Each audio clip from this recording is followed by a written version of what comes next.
Әлемдегі өмір сүруге ең қолайлы қалалар экономикалық дамуы мен өмір сүру жағдайлары жақсы қалалар тобына жатады. Беделді институттар жүргізген зерттеулерден кейін әртүрлі салалардағы бағалаулар арқылы көрнекті қалалар олардың ұпайларына қарай жоғарыдан төменге қарай тізімделеді. Осы сауалнаманың авторы, британдық зерттеуші экономистар жақында 2021 жылы әлемдегі өмір сүруге ең қолайлы қалалардың рейтингін жариялады. Дүние жүзіндегі 140 ірі қаланың рейтингі олардың әлеуметтік-экономикалық тұрақтылығы, инфрақұрылымы, мәдениеті, білімі және медициналық қызмет көрсету деңгейі бойынша жасалған. Бұл сонымен қатар зерттеуші экономистар пандемияға байланысты 2020 жылғы сауалнамасын жойып, сауалнаманы 2021 жылы қайта бастағаннан кейінгі алғашқы сауалнама нәтижесі. Бүгін 2021 жылы әлемдегі өмір сүруге ең қолайлы қалалар ретінде қандай қалалар таңдалғанын, сондай-ақ олардың артындағы білімдерді қарастырайық. Біздің төрт төңірек каналымызға келгендеріңізді қарсы аламыз. Төрт төңірек каналымыз сіздерге әр апта сайын мәнді де мағыналы ғылыми ақпараттарды жеткізіп тұрады. Тезірек каналымызға тіркелу арқылы осы қазақша каналымызды қолдап қуаттап қойыңыз. Брисбен Австралия материгінің шығыс бөлігінде орналасқан және Австралияның Квинсленд штатының астанасы болып табылады. 2,300,000 халқы бар. Бұл Австралиядағы Сидней мен Мельбурннан кейінгі ең көп қоныстанған үшінші мегаполис. Брисбен Австралиядағы ауа райы ең қолайлы қала, оның қысы жылы, жазы ылғалды. Жылдық орташа температура 21 градус шамасында сақталады. Оның жағымды климаты ғана емес, сонымен қатар күн сәулесінің орташа ұзақтығы 7,5 сағатты құрайды. Оның күн сәуле қаласы деген атағы бар. Брисбен Австралиядағы жоспарлау кезінде болашақтағы кеңейту жоспарында алдын ала жасап қойған жалғыз қала, оның тамаша инфрақұрылымы және кеңейту әлеуеті бар орналасу орны жеткілікті қала. Бұл Австралияның ең атақты туристік қаласы, теңіз жағалаудан небәрі 50 минуттық жерде, және басқа курорттан күншуақ жағалауынан 20 минуттық жерде. Бұл әлемдегі ең танымал зейнеткерлер тұратын орындардың бірі. Брисбенде жақсы жоспарланған қала, дамыған тасжол жүйесі мен қоғамдық көліктері бар. Қаладағы Брисбен әуежайы Австралиядағы Сидней әуежайы мен Мельбурн әуежайынан кейінгі үшінші ең көп жұмыс істейтін әуежай болып табылады. Ол тұрғындар мен туристерге тұрақты түрде ішкі және шетелдік авиациялық қызметтер көрсетеді. Сонымен қатар, Брисбен Азия тынық мұхиты аймағына ең жақын көлік торабы болып табылады, және Азия тынық мұхиты аймағымен тамаша әуе және теңіз байланысы бар. Үкіметтің заманауи инфрақұрылымды үздіксіз жетілдірумен бірге, бұл қала Австралиядағы ең жылдам дамып келе жатқан аймаққа және 2021 жылы әлемдегі өмір сүруге ең қолайлы қалалардың ондығына кірді. Брисбен сияқты Австралияда орналасқан Мельбурн Викторияның оңтүстігінде орналасқан. Ол Викторияның астанасы және Австралиядағы халқы ең көп екінші қала. Мельбурн мегаполисі 10,000 шаршы шақырымға жақын және 5 миллионнан астам адам тұратын әлемдегі ең ірі мегаполистердің бірі болып табылады. Иммигранттар көп болғандықтан, бұл Австралияның көп ұлтты мәдениетінің жиналатын жері ғана емес, сонымен бірге елдің мәдени, іскерлік, білім, спорт және туризм орталығы. Ол Австралияның мәдени астанасы деген атпен белгілі. Мельбурн қоңыржай теңіз климатына ие, қысы жылы және ылғалды, жазы жылы және құрғақ, тәуліктік температураның үлкен айырмашылығы болғанымен, мұнда климат негізінен қолайлы, жыл бойы аяз болмайды. Мельбурн Австралиядағы және тіпті Азия тынық мұхиты аймағындағы экономикалық және сауда орталығы, қызмет көрсету индустриясы өте дамыған және қалада көптеген ірі сауда орталықтары бар. Ол оңтүстік жарты шардағы бірнеше сауда орталықтары қалаларының бірі. Сәулетті құрылыс, мультикультурализм, тамақ немесе спорт пен өнер тұрғысынан Мельбурн австралиялық және жаһандық мәдениеттің алдыңғы қатарында. Сонымен қатар, Мельбурн Австралиядағы ең үлкен қалалық рельсті транзиттік жүйеге ие. Қалалық жеңіл рельсті жүйенің жалпы ұзындығы 372 шақырымды құрайды және жергілікті халыққа қызмет көрсету үшін 200 станциясы бар. Бұл әлемдегі үшінші ірі қалалық теміржол транзиттік жүйесі.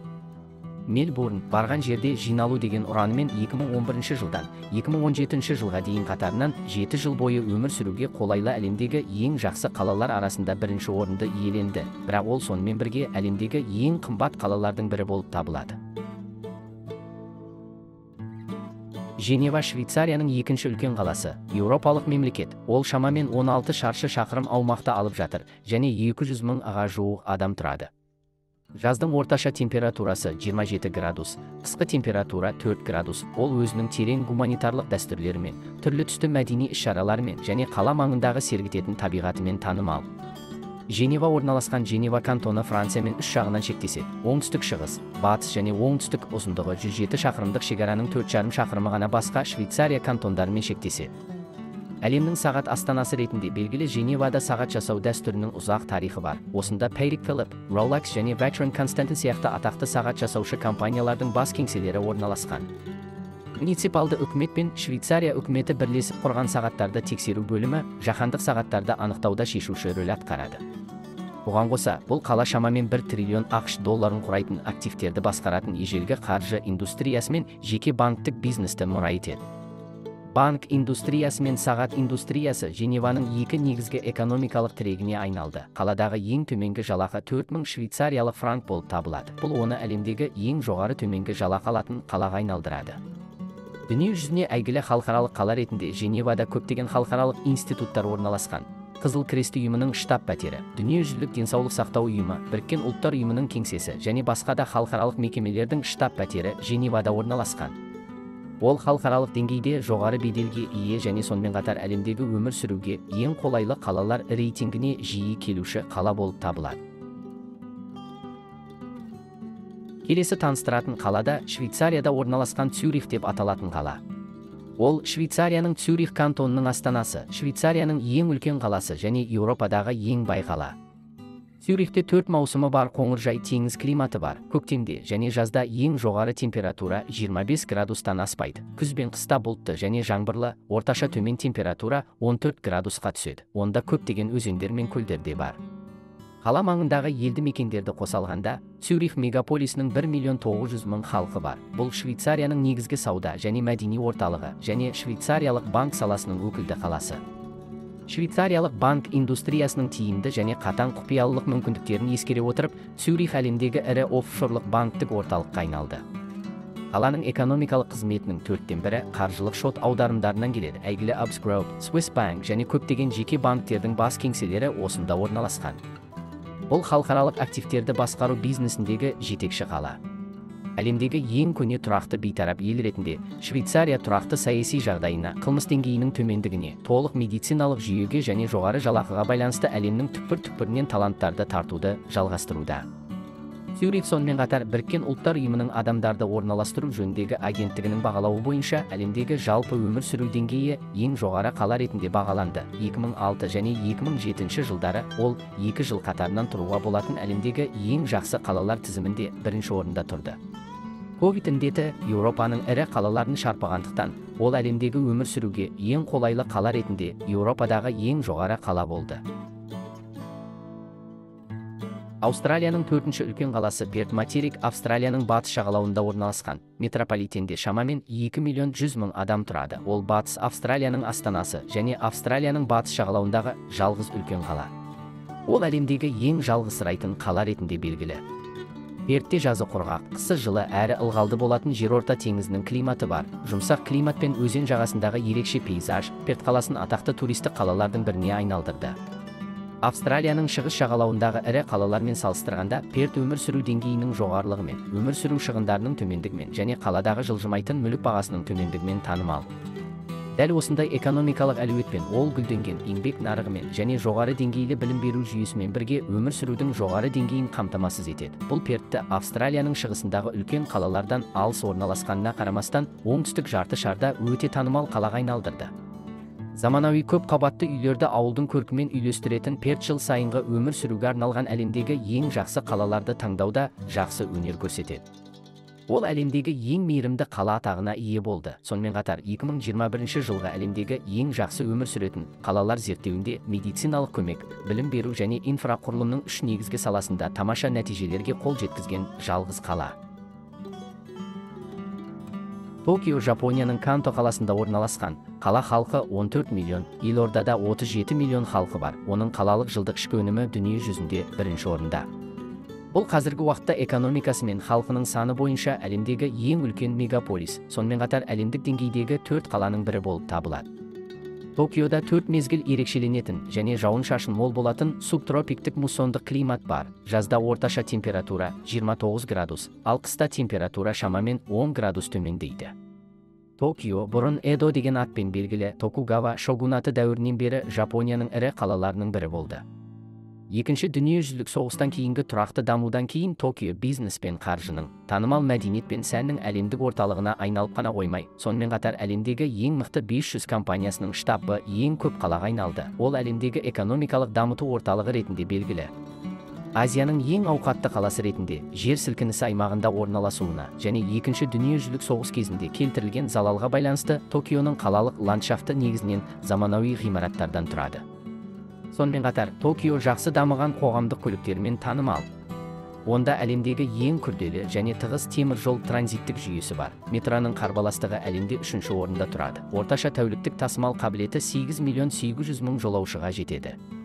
Ковид індетіне қарсы әрекет ету қабілетін, өзінің экономикалық мүмкіндіктерін, қаланың дамыған білім беру және көлік жүйелерін және тамаша қоғамдық қауіпсіздікті біріктіре отырып, Токио 2021 жылғы өмір сүруге ең қолайлы қалалар сауалнамасында 4-ші орынды иеленді. Веллингтон Жаңа Зеландияның солтүстік аралында орналасқан, шамамен 400.000 халқы бар. Ол Жаңа Зеландияның астанасы және екінші үлкен қаласы. Австралиядағы Сидней және Мельбурнмен бірге ол Океаниядағы 3 ірі мәдени орталықтардың қатарында. Жаңа Зеландияның биік ендікте орналасуына байланысты Веллингтон әлемдегі ең оңтүстік астана болып табылады және әдемі табиғи айлақ пен жасыл тау пейзаждарымен әйгілі. Қаланың орталық бизнес ауданы портқа жақын орналасқан, кең көшелері мен әдемі пейзажы бар. Бұл Жаңа Зеландиядағы халық тығыздығы ең жоғары қала. Теңіз климатының әсерінен Веллингтон жылы ауа райы мен мол күн сәулесіне ие, жазда орташа температура 29 градус, ал қыста температура шамамен 11 градусқа дейін төмендейді. Қала таулы рельефпен қоршалған, теңізге жақын жердің бір бөлігін қоспағанда, бүкіл қала тауларға салынған. Шығанаққа жақын орналасуына және жер бедерінің биік болуына байланысты қалаға теңіз желдері жиі соғады. Жылдың көп күндері желді болады. Ол әлемдегі желдің орташа жылдамдығы ең жоғары қала болып табылады және жел қаласы деген атағы бар. Веллингтонның білім беру жүйесі өте дамыған, оның ішінде бастауыш мектептер, орта мектептер, кәсіптік мектептер, мұғалімдер колледждері және университеттер. Онда Жаңа Зеландиядағы ең үлкен кітапхана ғана емес, сонымен қатар қаладағы толық пәндері мен толық эксперименттік қондырғылары бар әйгілі Виктория университеті бар. Бұл жыл бойы студенттерді тартуды жалғастыруда. Мұнда барлық континенттерден шетелдік студенттер оқуға келеді. Заманауи сәулет пен қала маңындағы әдемі пейзажды біріктіретін Веллингтон қаласы білім, экономика, мәдениет және инфрақұрылым бойынша үздіктердің қатарында. Сонымен қатар, Жаңа Зеландия үкіметінің ковид індетіне тиімді әрекеттері 2021 жылы өмір сүруге ең қолайлы қалалардың ондығына Токиомен бірге 4-ші орын берілді. Мен сіздерге келесі тізімдегі Австралияның 4-ші қаласы, Аделаида деп аталатын қаласын таныстырам. Ол оңтүстік Австралияның астанасы және Австралияның 5-ші үлкен қаласы, шамамен 1.300.000 халқы бар. Оңтүстік Австралия тұрғындарының шамамен 80% Аделаида қалалық аймағында тұрады. Бұрын енгізілген Батыс Австралияның Перт қаласы сияқты, Аделаидада да курорттық климат деп аталатын жерорта теңізі климаты бар.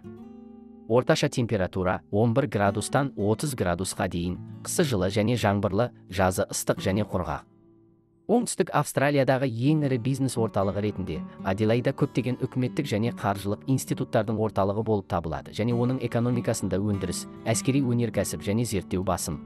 Австралияда шығарылатын автомобильдердің жартысына жуығы осы қаладан шыққан. Сонымен қатар, Аделаида өзінің көп мәдениетті фестивальдерімен, өнерімен және спорттық жарыстармен танымал. Қала алғашқы күндерінен бастап Еуропа елдерінен келген танымал иммигранттар қаласы болды. Оның тұрғындарының 1/4 бөлігіне жуығы шетелдіктер болып табылады. Бұл әртүрлі халықтық мәдениетті әкелді. Мысалы, еуропалық тағамдар мен шарап жасау технологиясы қатарлылар. Ұзақ мерзімді және үздіксіз дамудың арқасында тамақ пен шарап бұл қаланың басты ерекшелігіне айналды. Аделаида да осы сауалнамадағы Австралияның ең жақсы қалаларының бірі болып табылады. Рейтинг бойынша жоғары қала Сидней мен Мельбурнды басып озып, 2021 жылы әлемдегі өмір сүруге ең қолайлы қала атағының 3-ші орнын жеңіп алды. Осака қаласы Жапонияның Осака префектурасының орталық бөлігінде орналасқан. Ол Жапонияның Кансай аймағының орталық қаласы. Қаланың ауданы шамамен 223 шаршы шақырымды құрайды және 2.700.000-ға жуық тұрақты халқы бар. Жапониядағы халық саны бойынша 3-ші қала. Күндізгі халық саны 3.530.000-нан асады. Бұл Жапонияда Токиодан кейінгі 2-ші орында. Осаканың климаты жыл бойы жылы болады. ал жазда өте ыстық, қыста құрғақ климат пен қардың аз түсуіне байланысты орташа температура 28-8 градусқа дейін көтеріліп, оны Жапониядағы ең ыстық қала етеді. Нара дәуірінен бастап Осака жағалауда орналасуына байланысты Жапонияның маңызды сауда портына айналды. Оның тұрғындарының саны бір кездері Токиодан асып түсті. Ол сол кездегі Жапониядағы ең экономикалық белсенді және халық ең тығыз орналасқан қала болды. Екінші дүниежүзілік соғыстан кейін Токионың шоғырланған дамуына байланысты Осака халқы мен экономикалық даму жағынан Токиодан бірте-бірте алшақтай бастады. Бірақ ол әлі де Батыс Жапониядағы ең ірі қала және экономикалық орталық болып табылады. Жердегі және теңіздегі көлік торабы ретіндегі мәртебесін жалғастыруда. Осакада Жапониядағы ең үлкен жолаушылар терминалы ғана бар емес, оның сыртында жалпы ұзындығы 3680 шақырымды құрайтын 12000 көше бар. Көшелер ұқыпты жоспарланған және дамыған қоғамдық көліктермен жабдықталған. Қалалық темір жолдардан басқа қаланы айналып жүретін Осака муниципалды автобустары Жапониядағы ең үлкен автобус жүйелерінің бірі болып табылады. Жапонияның ең өкілді мегаполисі ретінде Токиомен байланысқан Осака биылғы сауалнамада Азиядағы ең жоғары рейтингті қала болады.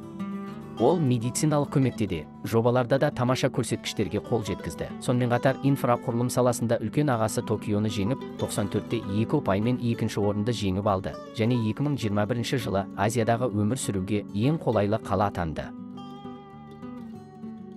Осы рейтингте чемпион Окленд Жаңа Зеландияның солтүстік аралындағы жағалаудағы қала. Ол 1086 шаршы шақырым аумақты алып жатыр және Жаңа Зеландия халқының 30%-ға жуығы тұрады. Бұл Жаңа Зеландиядағы халқы ең көп қала. Дамыған экономикасы, мәдениеті, кеме қатынасы және туризм индустриясымен танымал. Окленд әлемдегі ең көп желкенді кемелері бар қала. Желкендер қаласы деген атпен белгілі. Бұл Жаңа Зеландиядағы ең дамыған аймақтардың бірі және оңтүстік жарты шардағы маңызды көлік торабы және сауда орталығы. Көптеген маңызды трансұлттық компаниялардың, қор биржаларының және банктің бас кеңселерінің Оклендте кеңселері бар. Окленд тұрғындары негізінен ағылшын тілінде сөйлейді. Оның климаты жұмсақ және жаңбырлы, 4 мезгіл ерекшеленеді. Жаздың орташа температурасы шамамен 26 градус, ал қыста температура шамамен 12 градус мөлшерінде болады. Қалада көлік қатынасы дамыған, тегіс әрі кең жолдар бар. Қалада заманауи ғимараттардан басқа 300-ден астам бақ бар. Бұл әдемі бау-бақша қаласы. Дамыған экономикасы, жоғары стандартты өмір сүру ортасы және сүйкімді табиғат көрінісін ескере отырып, Окленд көптеген жылдар қатарынан әлемдегі өмір сүруге ең қолайлы қалалардың бірі ретінде бағаланып келеді.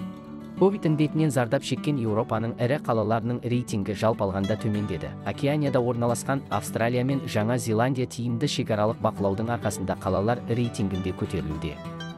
Оңтүстік жарты шарда орналасқан Окленд алғашқы ондыққа иемденумен қатар, індет жаһандық өмір сүру ортасына әсер етті деген негізбен 2021 жылы әлемдегі ең өмір сүруге қолайлы қала болды. Міне, осы эпизодты бақылауымыз аяқталды. Осы бөлімнен алған білім сізге ұнайды деп үміттенемін. Видео жаман емес деп ойласаңыз, видеоның төменгі жағындағы лайк басуды ұмытпаңыз. Және осы арнаға жазылыңыз, және хабарландыруларды алу үшін қоңыраушаны ашыңыз. Көргеніңіз үшін көп рахмет.